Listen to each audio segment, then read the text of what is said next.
व्यक्ति और समाज में उसका विचारधारा का क्या महत्व है इसको। तो हमारा आप देखिएगा कि हमारा देश हो, हमारा समाज हो, हमारा देश हो या विश्व हो, मूल रूप से देखिए तो 2 तरह के विचारधाराओं में बँटे हुए हैं। एक समानतावादी विचारधारा, एक असमानतावादी विचारधारा। तो जो जी, समानतावादी विचारधारा है, आज के जो हमारा संविधान है, ये समता की बात करता है। मतलब सभी को सभी के साथ डिग्निटी के साथ व्यवहार करना चाहिए, अ, मिलजुल कर रहना चाहिए। ऐसा एक विचारधारा है जो आज संविधानवाद कह सकते हैं, उसको फूले अम्बेडकरवाद कह सकते हैं या समतावादी विचारधारा कह सकते हैं। इस विचारधारा को लेकर चलने वाले लोग और एक है जो असमानता पसंद, जो समाज में गैर बराबरी को बनाए रखना चाहते हैं। वो असमानतावादी विचारधारा है। तो आप देखिएगा कि संविधान तो कहता है कि समान विचारधारा पर चले, सबको न्याय मिले, सबके साथ शिक्षा, स्वास्थ्य, सुरक्षा और सभी को रोजगार मिले।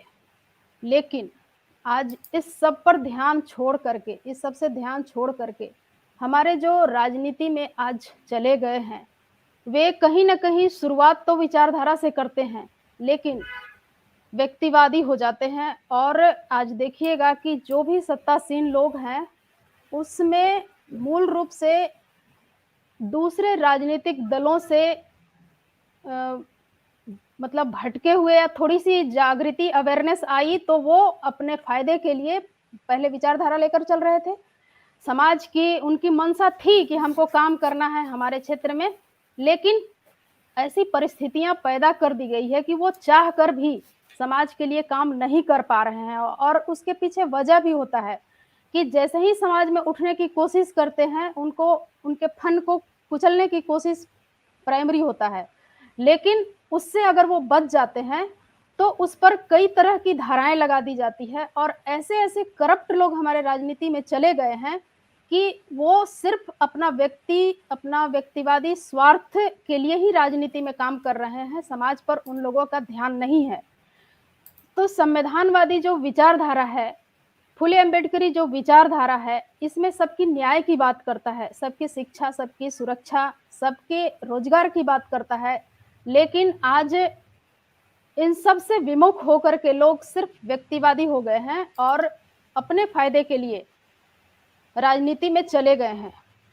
वो वो विचारधारा के पोषक न होते हुए भी उस विचारधारा के साथ वो शामिल हो गए हैं जो गैर बराबरी का है, जो समाज को अच्छी तरह से जीने देना नहीं चाहती है, ज़्यादा से ज़्यादा लोग गरीब रहे, ऐसी विचारधारा यानी गैर बराबरी को वो स्थापित तो है ही और यथास्थिति वो बनाए रखना चाहती है। ऐसी विचारधारा में हमारे लोग चले तो गए हैं, वहाँ चाह कर भी नहीं करते हैं और ऐसी हिदायतें भी दी जाती है, कई हमारे संपर्क के लोग हैं, ऐसी हिदायतें भी दी जाती है कि अरे यार अपना देखो ना, दूसरे को देखोगे तो फिर फँस जाओगे।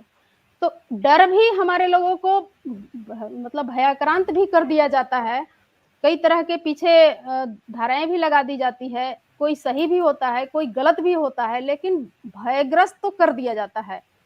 और जी, और देखिए कि विचारधारा विहीन लोग होते हैं, अगर मजबूती से विचारधारा में परिपक्व नहीं हुए हैं, तो वो दूसरों के हाथ आराम से बिक जाते हैं और वहाँ पे वो व्यक्तिवादी हो जाते हैं। उससे समाज का कोई भला नहीं होने वाला, चाहे कितना भी वो बड़ा मंत्री क्यों ना बन जाए।